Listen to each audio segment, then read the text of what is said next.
The reason you're not getting the fights is not because Islam's scared. It's not because he's injured. It's not because Ilya's scared. Cut all the bullshit. They're the two of the greatest fighters, pound for pound number one, pound for pound number two. No one's scared of anybody. They want to fight each other, but they want to be compensated. Ilya's manager got a call on Thursday night at midnight, and they go, we want Islam versus Ilya at the White House. His manager goes, cool, we want this much money. UFC said, no, we're not going to pay that much money. Went, cool, then there's not much to talk about. They go, who can we call who will agree to this bullshit budget we're trying to propose? Call up Justin Gaethje. He goes, yep, I'm in. They call Ilya's manager again. He goes, okay, you're asking too much for Islam.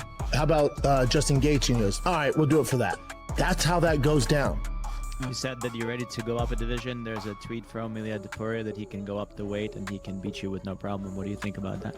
Не знаю, еще столько соперников, и все хотят меня там в первом, во втором раунде финишировать, все говорят об этом, но я же сказал, сделайте 70 килограмм, заходите в клетку и посмотрим, кто кого финиширует. There's all these opponents, they all say they want to finish me in the first or second round. I already said, if you can make 155, you can get into the cage. Let's talk about it then. Who do you think wins if Islam and Topuria fight? I hope it's gonna happen. It's gonna be a tough fight for Ilya, for sure. Ilya make you either shoot him, which is he will stop, or no, Islam has to strike with him, and then striking, we all know that how Ilya fights and how dangerous he is and how knockout power he have.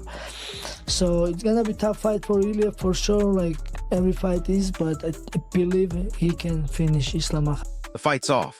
Islam Makhachev just pulled out, and Ilya Topuria is absolutely losing his mind about it. According to Topuria, Islam straight up chickened out and made up a fake injury to avoid this matchup. And brother, this Twitter war is getting nuclear. Topuria's going full scorched earth, calling out managers, making personal attacks, and basically burning every bridge in the lightweight division. But here's what nobody's talking about. This whole situation exposes something way bigger about how the UFC really operates behind closed doors. So let me break down exactly what happened here, because this drama goes deeper than just two fighters talking trash on social media. Topuria claims he was confirmed for the massive White House card, which is basically the biggest event of the year. The UFC brass allegedly told him Islam Makhachev would be his opponent. And get this, Topuria says he accepted immediately, no hesitation, ready to go. But then the very next morning, when the card was supposed to be announced, Islam mysteriously got injured and the fight disappeared. Just like that. Vanished. And now Topuria's stuck fighting Justin Gaethje instead, which, don't get me wrong, is still a banger, but it's not the super fight everyone wanted to see. But here's where this gets absolutely wild. Topuria didn't just complain about the fight falling through. He went completely unhinged on Twitter, calling Islam's manager Ali Abdelaziz ugly and dropping personal insults left and right. Like, why drag the managers into this? These guys are catching strays for no reason. Topuria's manager even fired back, saying he lost 40 pounds and asking why Ali's still calling him fat. It's become this weird manager beef on the side. And honestly, I'd pay to watch Ali Abdelaziz and Malki Kawa settle this in the ring themselves. That would be pure entertainment gold right there. Now Islam fired back hard, and you can feel the anger radiating through the screen. He basically called Topuria a coward and said they'd fight for free just to settle this beef. But here's my honest take. Do I think Islam Makhachev is actually scared of Ilya Topuria? Absolutely not. Not a chance. These elite fighters don't get scared of fighting other men. That's just not how their brains work after years of training and competition. Sure, there might be performance anxiety before a big fight, but fear? Nah. Both these guys are killers at the peak of their powers. So either Islam really is injured, or there's some serious behind-the-scenes politics happening that we're not seeing.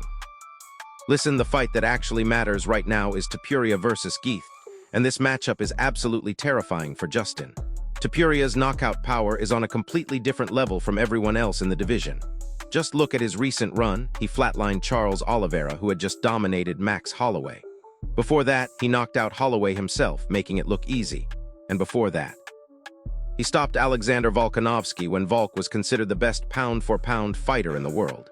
This dude is collecting scalps like he's playing a video game on easy mode. And here's the scary part for Gaethje. We saw him get hurt by Paddy Pimblett multiple times in exchanges. If Paddy can crack him, what happens when Topuria lands that left hand? But wait, it gets even crazier when you think about the bigger picture here. If Topuria actually knocks out Topuria at the White House event, what's next? Who's left in the division that can challenge this guy? The man's talking about becoming a 3-division champion, just like Alex Kalouts is trying to do right now. And honestly, with his power and the way he's been finishing legends, it doesn't seem that far-fetched anymore. The UFC has a real problem on their hands because Topuria is running out of opponents at featherweight, and now he's looking to move up and cause chaos in other divisions too.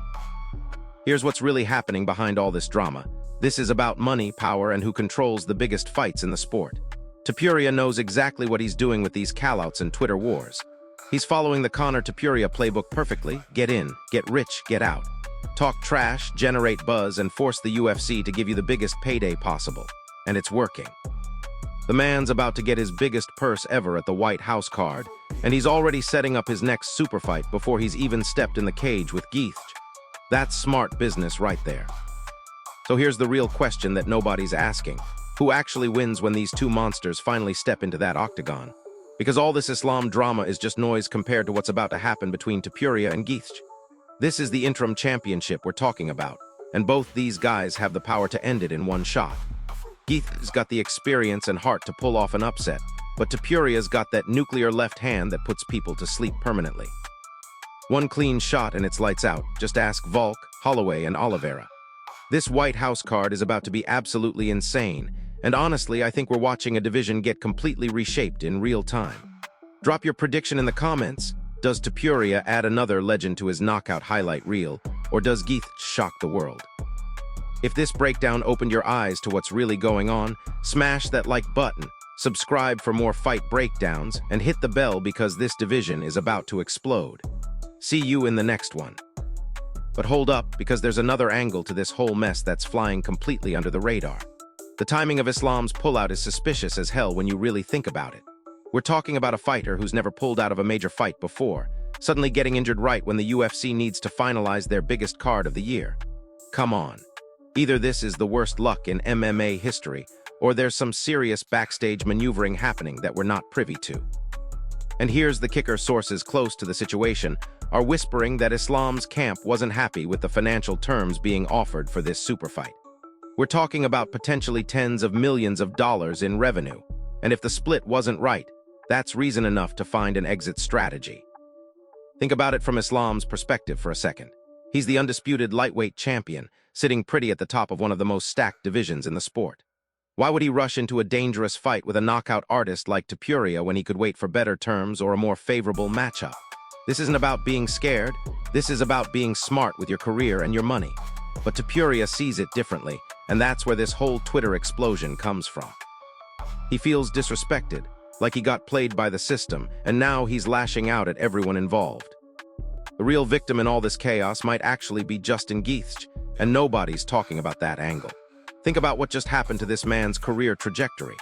One day he's potentially looking at a title eliminator or maybe waiting for his next big opportunity, and the next day he's thrown into the lion's den with the most dangerous knockout artist in the division on short notice. That's not fair to Gaethje at all. He didn't ask for this smoke, but now he's got to deal with a pissed-off Topuria who's looking to make a statement after getting burned by the Islam situation. That's like walking into a buzzsaw blindfolded. And let's be brutally honest about something else. The UFC's matchmaking politics are absolutely ruthless, and this situation proves it. They'll promise fighters the world to keep them happy, then pull the rug out from under them when it's convenient for the business. Topuria thought he was getting the biggest fight of his career, and instead he gets shuffled into a different matchup that serves the company's needs better. That's cold-blooded business right there. But here's the thing, Topuria's smart enough to turn this setback into rocket fuel for his career. Every slight, every broken promise, every Twitter war just adds more heat to his name and more zeros to his next contract.